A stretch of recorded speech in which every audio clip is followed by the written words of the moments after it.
बिस्मिल्लाहिर्रहमानिर्रहीम। Last time हम देख रहे थे कंपोनेंट फेज और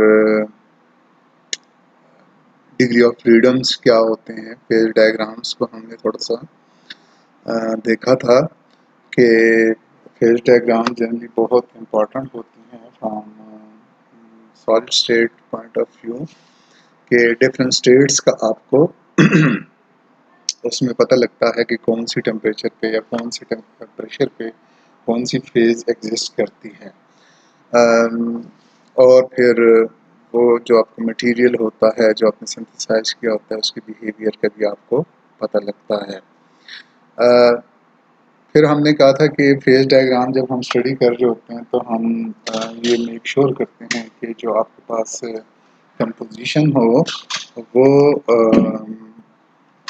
जनरली थर्मोडायनेमिक स्टेट में हो, थर्मोडायनेमिक इक्विलिब्रियम में हो।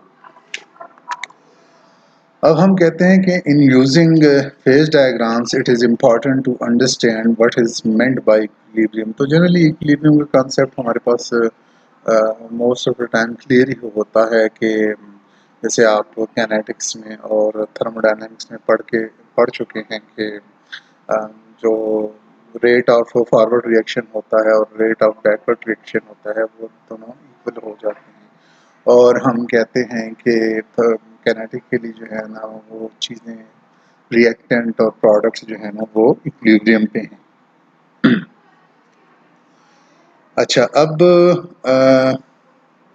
The equilibrium state is always that which has the lowest free energy. तो एक और थर्मोडायनेमिक पॉइंट ऑफ व्यू से हम कहते हैं कि आपके पास कोई भी इक्विलिब्रियम स्टेट होगी जिसकी फ्री एनर्जी है वो लोवेस्ट होगी। गिव्स फ्री एनर्जी की आप बात कर सकते हैं। It may be thought of as lying at the bottom of the free energy well। तो जो फ्री एनर्जी वेल जो है जहाँ हम उसको कहते हैं जिसकी जो जो lowest portion of the graph होता है या प्लॉट होता है उसको आप फ्री एनर्जी वेल कहते हैं, जहाँ पे फ्री एनर्जी या गिव्स फ्री एनर्जी आप कह सकते हो वो लोवेस्ट होती है। ठीक है जी। अब प्रॉब्लम क्या आता है हमारे पास जब हम इक्विलिब्रियम स्टेट को डिफाइन करते हैं या उसको हम डिसाइड करते हैं, तो हमारे पास प्रॉब्लम ये होता है कि अदर फ्री एनर्जी मिनिमा में एग्जिस्ट कि जो जो आप समझते हैं कि इस सिस्टम ने इक्विलिब्रियम अचीव कर लिया है, लेकिन उसके बाद भी देयर आर पॉसिबिलिटीज़ के उसमें जो है ना वो फ्री एनर्जी वेल्स आपके पास हो सकती हैं। ठीक है।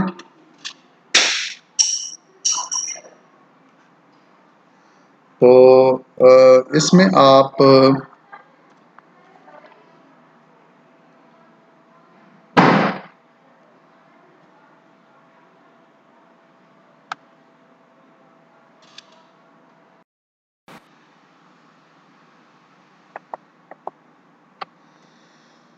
अच्छा तो थर्मोडायनेमिक्स या थर्मोडायनेमिकली आप कहते हो कि एंट्रोपी एंड एंथैल्पी में be calculated and compared with that of experimental. तो किसी भी इक्विलिब्रियम स्टेट जब आप थर्मोडायनेमिकली उसकी एंट्रोपी या एंथैल्पी को कैलकुलेट करते हो तो एक्सपेरिमेंटली आप उसे कोरिलेट कर सकते हो। तो वहाँ से आपको अंदाज़ा हो सकता है कि किसी भी जो कोई इक्विलिब्रियम स्टेट है वो मेटा स्टेबल या वो स्टेबल स्टेट पे है, तो आप डिसाइड कर सकते हो।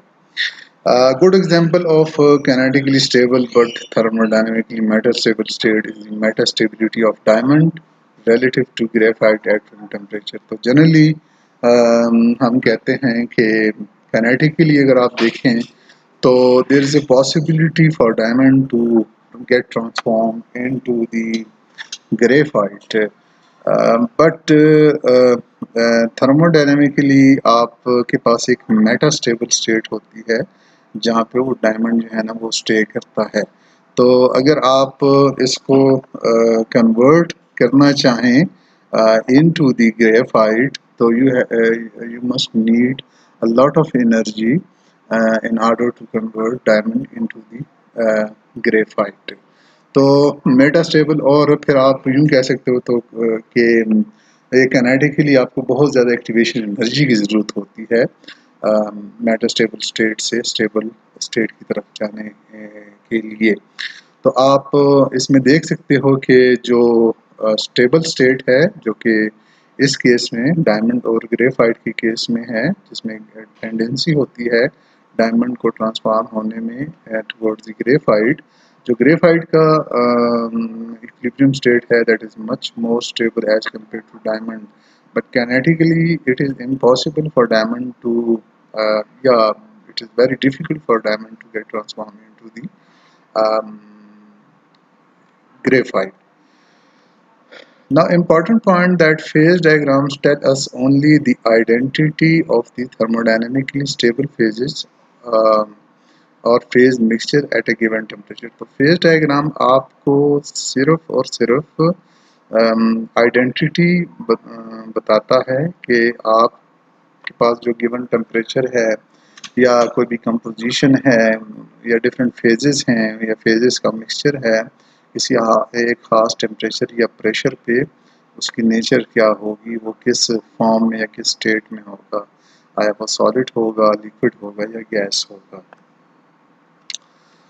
तो जैसे कि लास्ट टाइम हमने देखा था कि हमने वन कंपोनेंट सिस्टम को डिफाइन किया था और हमने कहा था कि इसमें कौन कौन सी पॉसिबिलिटीज़ हो सकती हैं या कौन से इंडिपेंडेंट वेरिएबल्स हो सकते हैं जिनको आप वेरी कर सकते हैं while being in at a similar phase या इन ए सिमिलर फेज। तो वन कंपोनेंट सिस्टम कि अगर हम the independent variables in a one component system, चूंकि एक वन कंपोनेंट है तो इसमें कंपोजिशन वेरी नहीं करती, कंपोजिशन कांस्टेंट रहती है, और जो आपके पास फेज डायग्राम बनता है that is between pressure and temperature because the composition is fixed in this case, in case of one component system.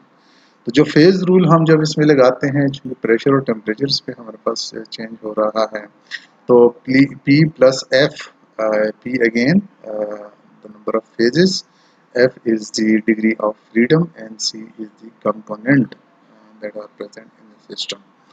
तो और प्लस टू यूजली हमारे पास फेज रूल है, तो P plus F that will be equal to 3 because we have one component system in this case। The system is bivariant if one phase is only present। For example, bivariant है, अगर आप यहाँ इस diagram को देखें तो ये polymorph X है, ये पॉलीमॉर्फ Y है, ये लिक्विड स्टेट है और ये गैस स्टेट है। तो अगर आप इस सेक्शन में रहें, जैसे पॉलीमॉर्फ X के जो है ना सेक्शन में रहें, तो बस ये सिस्टम जो है ना दैट इज बाईवेरिएंट।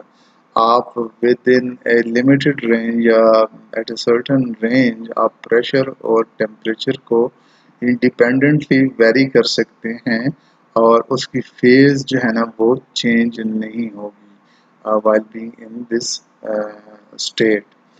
तो इसको आप कह सकते हो कि दिस सिस्टम या this phase is by variant, और ये सारी जो रेंजेस हैं इसके अंदर अंदर ये बाई वेरिएंट है। इसी तरह ये सिंगल फेज है तो ये बाई वेरिएंट है, ये बाई पॉलीमॉर्फ है। तो पॉलीमॉर्फ जनरली आप डिफाइन इस तरह करते हो कि with same composition and with different crystal structure, तो इसको आप पॉलीमॉर्फिज्म कहते हैं। कंपोजिशन सेम होगी और उसका क्रिस्टल स्ट्रक्चर है जो है वो डिफरेंट होगा। तो इस तरह लिक्विड के केस में ये भी बाई वेरिएंट। तो बाई वेरिएंट कितने सेक्शन हैं हमारे पास, यहाँ पे 1 2 3 एंड 4 हमारे पास बाई वेरिएंट सेक्शंस हैं इस फेज डायग्राम में। यूनिवेरिएंट इफ टू आर प्रेजेंट। अब ये जो कर्व आपको नजर आ रही है यहाँ ए से B, B E, B C, C F and C D, ये सारी कर्व पे जब आप रहते हो तो दिस इज यूनिवेरिएंट कर्व। ठीक है, आप एक को चेंज करोगे तो दूसरा उसके साथ साथ कंपैरेटिवली चेंज होगा, क्योंकि आपने सेम इस बाई वेरिएंट स्टेज पे रहना है या इस स्टेट पे रहना है जहाँ पे पॉलीमॉर्फ एक्स और गैस के दरमियान जो है ना वो एक इक्विलिब्रियम है। तो आप जब टेम्परेचर इंक्रीज करोगे तो उसका कोरिस्पॉन्डिंग प्रेशर भी इंक्रीज करना पड़ेगा while being in a same state of equilibrium between polymorph x and y। इसी तरह जब आप b से e की तरफ मूव करते हो तो ये आपके पास यूनिवेरिएंट कर्व है। ये सारी ये A B B E B C C F और सी डी ये जो कर्व हैं आपके पास, these are called univariant curve. क्योंकि आप जब एक चीज़ को यहाँ पे चेंज करोगे तो दूसरी ऑटोमेटिकली साथ में चेंज होगी। अगर फॉर एग्जांपल मैं इसको टेम्परेचर को यहाँ पे कांस्टेंट कर लेता हूँ, यहाँ पे इस पॉइंट पे मैं अगर टेम्परेचर को कांस्टेंट कर लेता हूँ तो मैं सिर्फ टेम्परेचर प्रेशर को कांस्टेंट करके टेम्परेचर सिर्फ इंक्रीज करता हूँ तो आप जो है ना इस सेक्शन में आ जाएंगे, ये पॉलीमॉर्फ एक्स और वाई में आ जाएंगे और आपके पास वो इक्विलिब्रियम स्टेट जो पॉलीमॉर्फ एक्स है वो डिमिनिश हो जाएगा, उसकी वो फेज उसमें नहीं रहेगी।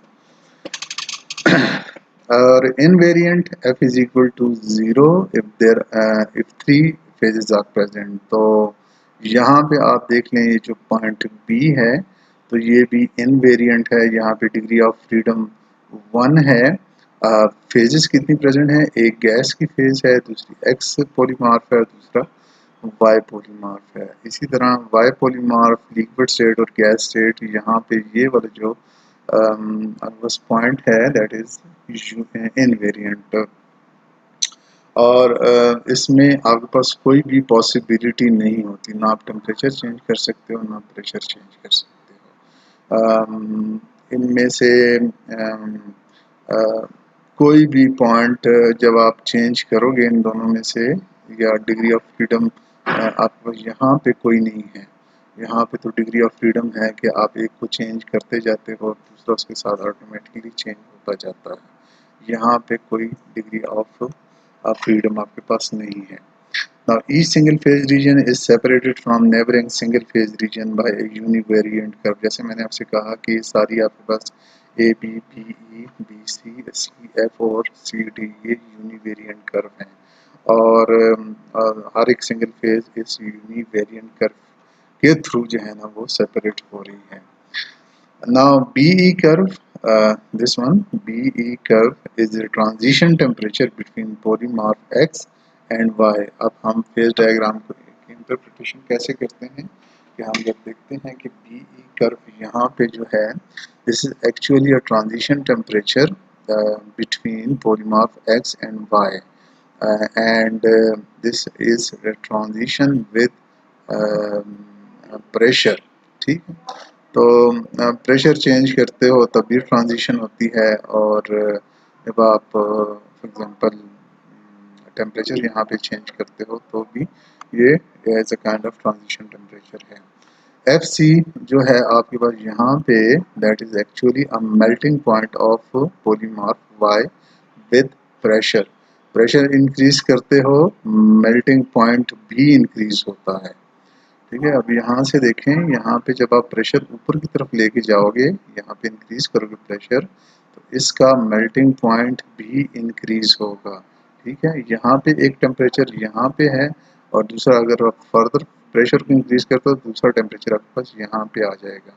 तो with increase in pressure the melting point of this polymorph Y also increases। Similarly, A, B and BC, these are sublimation curves। ठीक है, for X and Y। तो यहाँ पे आप देख सकते हो कि ये is a kind of sublimation curve है। जब आप सब्लिमेशन क्या होता है जनरली कि directly from solid state to gaseous state में जब आपके पास कन्वर्जन होती है तो उसको आप सब्लिमेशन कहते हो। तो ए बी पॉइंट जो है और बी सी पॉइंट जो है जब आप इसको हीट करते हो टेम्परेचर देते हो, अब इस तरफ टेम्परेचर आप इंक्रीज किए जा रहे हो, जब इसको आप टेम्परेचर देते हो तो ये वाला पॉइंट जो है ना ये गैस में कन्वर्ट हो जाता है। इसी तरह पॉलीमार्फ वाई जो है वो गैस में कन्वर्ट हो जाता है। तो ये the kind of sublimation curves हैं। Now CD is the boiling point of polymorph, um, आप कह सकते हैं कि Y, क्योंकि विद प्रेशर तो पॉलीमॉर्फ Y जो है वो यहाँ पे लिक्विड स्टेट में आ गया। इसको हीट किया आपने जो कि, और फिर इसको जब आपने हीट किया फर्दर टेम्परेचर दिया तो ये यहाँ से इसमें गैस में कन्वर्ट हो जाता है। ठीक है, तो आप कहते हो कि it's a kind of boiling point of polymer Y with pressure. Now X cannot directly melt under equilibrium condition. तो कोई भी आप टेम्परेचर या प्रेशर दे दो तो डायरेक्टली ये X जो है ना वो लिक्विड में कन्वर्ट नहीं होता। ये X पॉलीमॉर्फ पहले किसी भी टेम्परेचर या प्रेशर पे ये फर्स्ट जो है ना वो Y में ट्रांसफ़र होगा और Y के बाद ये फर्दर जो है ना वो लिक्विड स्टेट में वो ट्रांसफ़र होगा। तो आप कहते हो कि डायरेक्टली इसमें कन्वर्ट नहीं होता। On heating, crystal of X can either sublime at a pressure below P1, अगर P से कम का प्रेशर है और इसमें आप इस सेक्शन में इसकी हीटिंग आप करते हो तो डायरेक्टली पॉलीमार्फ X जो है वो कन्वर्ट होगा टुवर्ड्स गैस। लेकिन ये P1 से अगर अबव प्रेशर है इसका मतलब ये है ये पॉलीमार्फ जो है ना X वो Y में कन्वर्ट होगा और उसके थ्रू फिर आप लिक्विड गेन कर सकते हो विद इंक्रीज इन टेम्परेचर। तो ये डिफरेंट पॉइंट्स होते हैं फेज डायग्राम को समझने के लिए, उसको इंटरप्रेट करने के लिए, और फिर आप यहाँ से देख सकते हो कि किसी का बॉइलिंग टेम्परेचर और मेल्टिंग टेम्परेचर क्या है या उसका सब्लिमेशन क्या है या उसके जो पॉलीमर्स बन रहे हैं डिफरेंट स्ट्रक्चर बन रहे हैं वो कौन से टेम्परेचर कौन से प्रेशर पे वो स्टेबल होते हैं और कहाँ पे वो जाके वो ख़त्म हो जाते हैं। ठीक है, तो आप प्रेशर टेम्परेचर किसी एक चीज़ को कांस्टेंट करके तो आप डिफरेंट फेजेस अटेंड कर सकते हो। ठीक है, लेट्स से कि यहाँ पे आपने प्रेशर यहाँ पे रखा तो टेम्परेचर यहाँ तक लाओगे तो वो सेम फेज होगी, यहाँ तक वो बाई वेरिएंट हो जाएगा, दोनों के दरमियान इक्विलिब्रियम आ जाएगा। फिर यहाँ से फर्दर टेम्परेचर इंक्रीज करोगे पॉलीमार्फ वाई आ जाएगा, यहाँ से फर्दर इंक्रीज करोगे तो ये ट्रिपल पॉइंट आ जाएगा आपके पास जहाँ पे लिक्विड गैस और वाई जो है ना ये इनवेरिएंट पॉइंट आप यहाँ पे होगा और लिक्विड से आप गैस की तरफ भी आ सकते हो with temperature and with pressure depending upon the situation के उसका क्या उसका रिलेशन है। फिर हमारे पास एक कंपोनेंट या वन कंपोनेंट सिस्टम की जो वाटर की एग्जांपल है, इसमें आप देख सकते हो सॉलिड सॉलिड और सॉलिड लिक्विड की जो ट्रांजिशंस होती हैं उसके लिए उसकी ऑब्जर्वेशन आप इसमें कर सकते हो।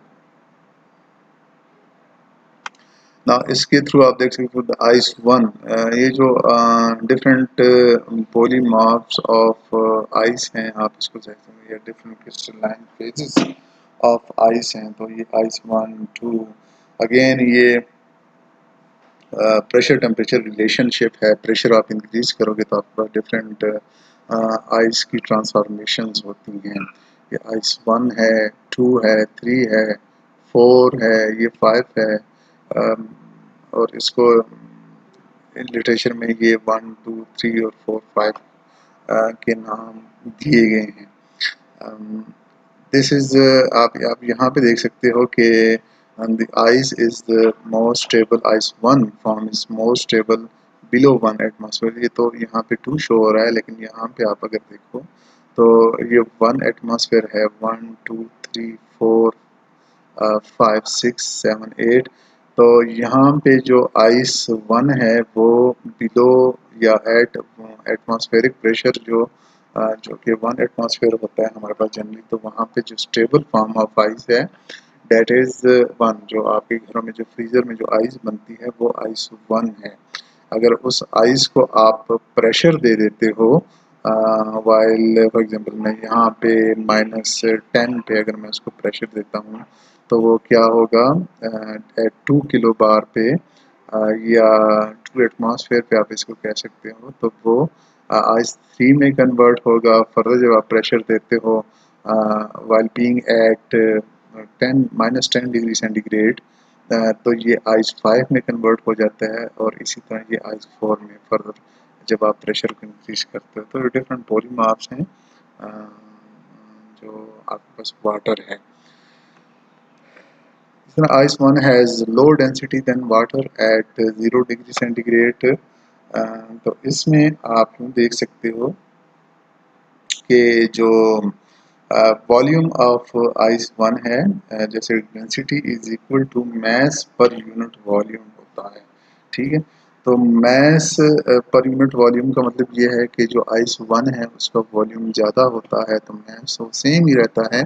इसका मतलब ये है कि जो डेंसिटी ऑफ आइस है that is actually low as compare to liquid water.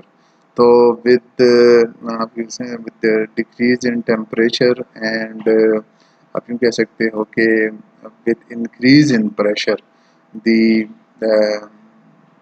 जो जो मेल्टिंग पॉइंट ऑफ आइस है that is decreasing with increase in pressure. जैसे जैसे आप प्रेशर को इंक्रीज करोगे तो ऑटोमेटिकली ये जब देखोगे इसको तो इसका जो मेल्टिंग पॉइंट है वो डिक्रीज हो रहा है।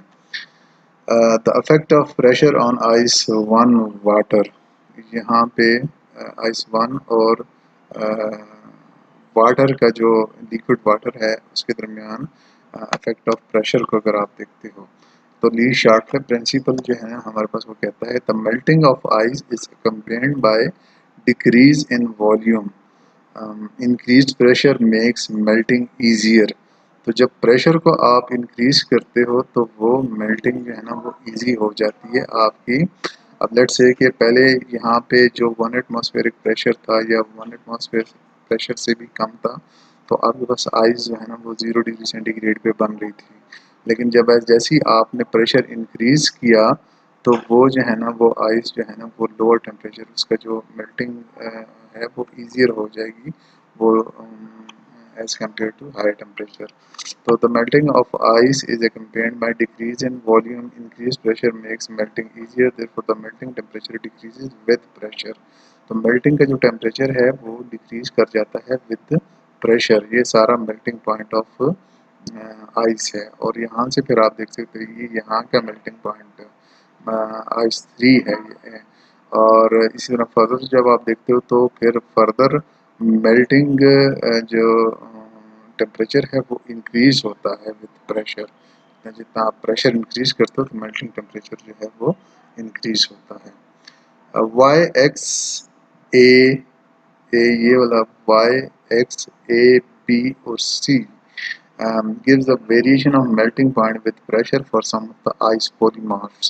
तो ये आइस के पॉलीमार्स हैं तो विद प्रेशर इनके पॉलीमार्स में जो है ना वो क्या क्या चेंजेस आती हैं वो यहाँ से हम इसको देख सकते हैं। ये एक और एग्जांपल है हमारे पास वन कंपोनेंट सिस्टम की जिसमें सिलिका है एक्चुअली। इसमें अल्फा क्वार्ट्स है जो कि 573 डिग्री सेंटीग्रेड पे कन्वर्ट हो जाता है हमारे पास बीटा क्वार्ट्स में, और बीटा क्वार्ट्स 870 डिग्री सेंटीग्रेड पे ट्राइडेमाइट में कन्वर्ट हो जाता है जो कि 1470 डिग्री सेंटीग्रेड पे क्रिस्टोबलाइट में कन्वर्ट हो जाता है। अल्फा क्वार्ट्स ट्राइडोमाइट है, ठीक है। अल्फा क्वार्ट्स और बीटा क्वार्ट्स जो है ना वो ये वाला बीटा क्वार्ट्स है। फिर यहाँ से 870 डिग्री सेंटीग्रेड पे ये हमारे पास ट्राइडोमाइट है। फिर 1470 डिग्री सेंटीग्रेड पे हमारे पास यहाँ पे 1470 डिग्री सेंटीग्रेड से ऊपर जो है ना ये हमारे पास क्रिस्टोबलाइट है। और अगेन जो 1710 डिग्री सेंटीग्रेड से ऊपर ये हमारे पास लिक्विड फॉर्म में आ जाता है। तो ये इसकी प्रेशर टेम्परेचर में अगर हम इसको देखें इस फॉर्म में अगर हम इसको देखें तो अगेन इसको अगर कन्वर्जन को आप देख सकते हो तो सेम कन्वर्जन है, ये ट्रांजिशंस हैं बिटवीन अल्फा क्वार्ट्ज एंड कोइसाइट। इसी तरह और इसकी जो है ना डिफरेंट पॉलीमर्स हैं सिलिकॉन सिलिकॉन डाइऑक्साइड की। तो ये डिफरेंट ट्रांजिशन टेम्परेचर, तो you can easily understand this phase diagram. अब यहाँ से पता लग जाता है कि कौन से टेम्परेचर पे इसकी कौन सी फेज जो है ना वो आपको मिल सकती है और किस प्रेशर पे, ठीक है। तो बिलो आप 20 किलो बार या 20 एटमॉस्फेयर के नीचे अगर आप देखें तो आपको सारी की सारी अल्फा ट्राइडामाइड क्रिस्टोबलाइड और लिक्विड फेज आपको मिलेंगी विद टेम्परेचर। जब आप प्रेशर को इंक्रीज कर लेते हैं तो प्रेशर को इंक्रीज करके आप हाई टेम्परेचर तक अगर जाते हो तो आपको ये वाली फेज मिलेगी, ठीक है। ये येलो वाली जो है ना, ब्राउन वाली sorry, about 20 to 40 kilobar depending upon the temperature. Quartz transform into coesite, and about 80 to 100 kilobar stehovite is stable. तो different phases हैं इसकी क्वार्ट्ज की विद टेम्परेचर एंड प्रेशर आप इसको वेरी करते हो। तो फेज डायग्राम को समझने के लिए कि वहाँ पे डिग्री ऑफ फ्रीडम कितनी है और फेजेस कौन कौन सी हैं, तो आप इजीली इसको अंडरस्टैंड कर सकते हो। अब हम आते हैं condensed one component system. For many applications in solid state chemistry condensed phase rule is applicable. Condensed phase rule जो हम कहते हैं, तो हम इसमें मोस्ट ऑफ टाइम जब आप सॉलिड स्टेट केमिस्ट्री में काम कर रहे होते हो एक्सपेरिमेंटली, तो आप देखते हो तो आप जनरली उसके वेपर प्रेशर को या वेपर फेज को आप इग्नोर करते हो, या मोस्ट ऑफ द टेम्परेचर्स पे जो 1 एटमॉस्फेयर पे आप वर्किंग कर रहे होते हो तो वहाँ पे टेम्परेचर और कंपोजिशन से आपका वास्ता पड़ता है, ना कि और वेपर फेज को उसके या गैस फेज को आप इग्नोर करते हो सॉलिड स्टेट रिएक्शन में। तो वहाँ पे आप कंडेंस्ड फेज रूल लगाते हो जिसमें एक वेरिएबल आप निकाल देते हो। अभी तक तो हमने जो फेज डायग्राम्स देखी तो उसमें प्रेशर और टेम्परेचर के बिटवीन जो है ना आपने फेज डायग्राम देखी सिंगल कंपोनेंट के लिए। तो सॉलिड स्टेट रिएक्शन में आपके पास मोर देन वन फेजेस होते हैं, sometime more than one components होते हैं, और उसमें आप कंपोजिशन और टेम्परेचर के या कंपोजिशन पे टेम्परेचर का अफेक्ट देख रहे होते हो, तो वहाँ पे आप कंडेंस फेज रूल अप्लाई करते हो। In these cases the vapour phase is not very important. जो सॉलिड स्टेट रिएक्शन है वहाँ पे वेपर फेज जो है that is not very much important as compare to जो सोल्यूशन केमिस्ट्री है या गैस फेज केमिस्ट्री है, तो उसमें आप देखते हो। Now two component condensed system की जब हम बात करते हैं तो टू कंपोनेंट सिस्टम में है 3 independent variables, P pressure, temperature and composition. तो जनरली जो फिजिकल केमिस्ट्री में हम देखते हैं तो टू कंपोनेंट कंडेंस सिस्टम के लिए या आप टू सिंपल जो टू कंपोनेंट हैं उसमें प्रेशर, टेम्परेचर एंड कंपोजिशन को देखते हो। लेकिन जब आप कंडेंस्ड फेज रूल की बात करते हो या कंडेंस सिस्टम की बात करते हो तो कंडेंस का मतलब ये है कि उसमें से आपने वेपर्स को एक्सक्लूड कर लिया है और फिर आपके पास दो इंडिपेंडेंट वेरिएबल्स बचते हैं जिसमें टेम्परेचर और कंपोजिशन है।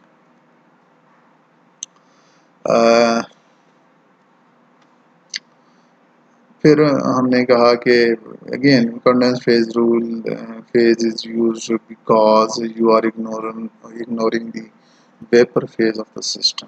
For binary system, binary system का मतलब ये है कि टू कंपोनेंट सिस्टम है हमारे पास and for 3 phases F is equal to 2। जब आप पुट करते हो component is equal to 2 and phases यहाँ पे 3 हैं आपके पास, इसमें कोई भी दो पॉलीमर्स हो सकते हैं, उसके साथ रिलेटेड लिक्विड हो सकता है, ठीक है। तो उसमें आप 3 फेजेस को अगर देखते हो तो इसका डिग्री ऑफ फ्रीडम जो है वो 0 होता है। यूनिवेरिएंट फॉर 2 फेजेस, 2 फेजेस के लिए एफ इज इक्वल टू 1 होता है।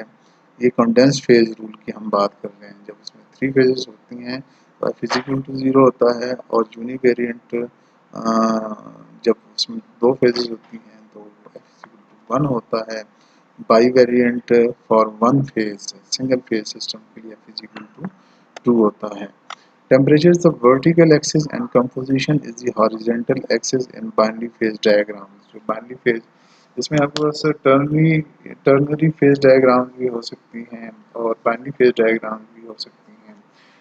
बाइनरी फेज मतलब दो कंपोनेंट्स हैं, दो डिफरेंट कंपोजिशंस हैं आपके पास, और उसके दरमियान जो आप टेम्परेचर के इफेक्ट को देखते हो, उनका मिक्सचर कैसे बिहेव करता है उसको आप देखते हो। तो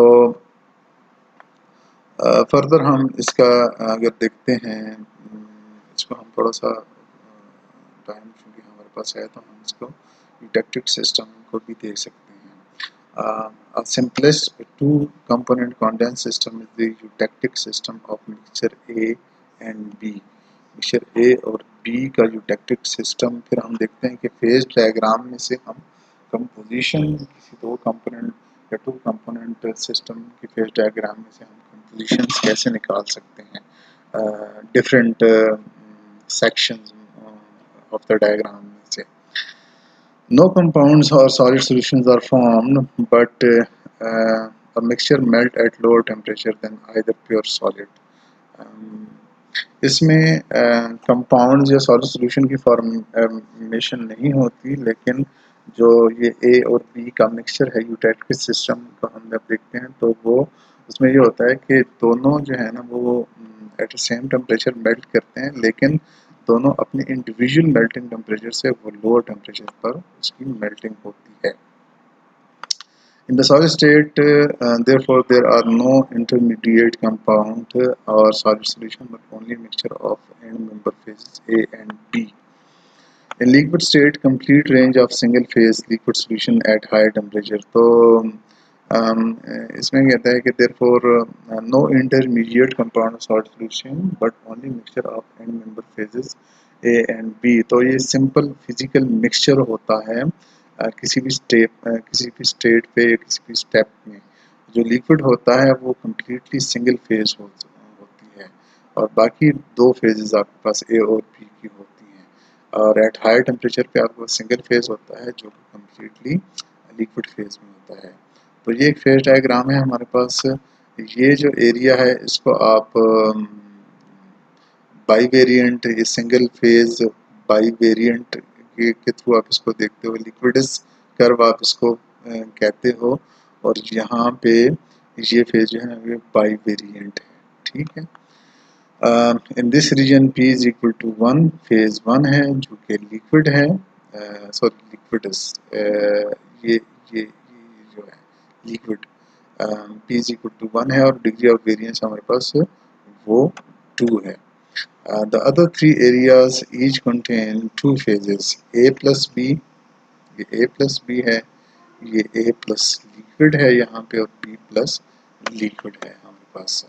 They are univariant since F is equal to 1। जब आप कंडेंस सिस्टम या कंडेंस फेज रूल में इनकी वैल्यूज पुट करते हो और उस F is equal to 1 आता है, तो ये A plus B, A plus liquid और B plus liquid में आपके पास they are actually univariant। कैसे univariant है आगे चल के हम इसको देख लेते हैं। Now let us consider one of these three region, the region B plus liquid। इस region को अगर हम देखें तो यहाँ पे let's say the mixture X marked by overall composition F and temperature T2। तो ये हम temperature T on the diagram, तो ये एक डायग्राम जो हमने x पॉइंट ले लिया है P प्लस मिक्सचर में से, जिसमें mark bye overall composition F, इसकी कंपोजिशन F है, और एंड टेम्परेचर T2 ये टेम्परेचर का एक्सिस है और ये कंपोजिशन का एक्सिस है। यहाँ पे B मैक्सिमम है, यहाँ पे A जो है ना वो मैक्सिमम है। In this region is only one degree of freedom, either temperature or composition, but not both decided। तो एक जो है ना 1 डिग्री ऑफ फ्रीडम है हमारे पास, either temperature or composition, but not both। we decided to fix T as T2।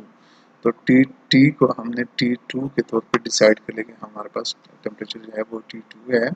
Now composition of the two phases, ये जो दो फेजेस हैं इनकी कंपोजिशन क्या हो सकती है, हम इसको देख लेते हैं कि हमने एक आइसोथर्म डाला जो कि T2 है हमारे पास यहाँ इस केस में, and terminate on liquids H। हमने यहाँ से इसको ले गए और ये जो लिक्विडस है ये कंप्लीट लिक्विड है हमारे पास, और यहाँ पे लिक्विड प्लस बी है। हमने यहाँ पे इसको लिक्विडस कर्व पे जो है ना वो इंटरसेक्ट कर दिया, और point H represent the liquid that is present in B plus liquid. तो B प्लस यहाँ पे जो लिक्विड प्रेजेंट होगा, तो यहाँ पे आप इस कर्व से यहाँ पे जब आते हो तो कंपोजिशन फाइंड आउट कर लेते हो इसमें कि कितना लिक्विड है। तो हम कहते हैं so liquid composition is 43%। Liquid जो कंपोजिशन है वो यहाँ से आप ले लेते हो 43% है, रेस्ट इज दी ए। जो रेस्ट है जो